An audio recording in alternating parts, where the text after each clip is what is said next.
Hi అందరూ. నేను చెప్పాను కదా, నేను ఒక ప్లాన్ చేస్తున్నాను, మేబీ అది ట్రై చేస్తాను, I will go for that అని.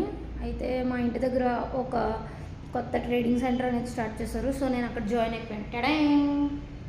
సో ఇలా మనకి స్క్రీన్స్ అవన్నీ ఉంటాయి. ఇక్కడ వచ్చేసి నేను ఎందుకు జాయిన్ అయ్యానంటే, ఫస్ట్ ఆఫ్ ఆల్ నేను చేసే ట్రేడ్స్ రైటా రాంగా అనేది నన్ను నేను కరెక్ట్ చేసుకోవడానికి. సో ఇలా ట్రేడ్స్ ఏంటి, వాట్ ఈజ్ వాట్ అనేది నాకు అర్థం అవ్వాలని చెప్పేసి నేను ఇలా చేశాను.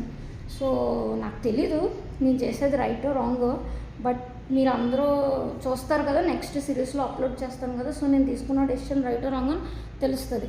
అట్ ద సేమ్ టైం నేను ఇక్కడ జాయిన్ అయ్యింది స్టూడెంట్గా కాదు, అండ్ ఆల్సో ఎందుకంటే నాకంటూ నేను ఇన్కమ్ ఇప్పుడు చేసుకోవాలి. అండ్ సోర్స్ ఆఫ్ ఇన్కమ్ లేనప్పుడు నేను ఈ ట్రేడింగ్ సెంటర్లో జాయిన్ అయ్యి కూడా నాకు లాభం లేదు కదా. సో మనం వచ్చేసి ఇక్కడ కాల్ సెంటర్లో టెలికాలర్ కింద జాయిన్ అయ్యి, అంటే స్టూడెంట్స్కి మన కోర్స్ కోసం డీటెయిల్స్ ఇవ్వడం, ఫీ స్ట్రక్చర్స్ చెప్పడం అలాగా. సో ఎప్పుడైతే మన క్లాస్ జరుగుద్దో మన ప్లేస్ వచ్చేసి ఇక్కడే ఎదురుగుండా.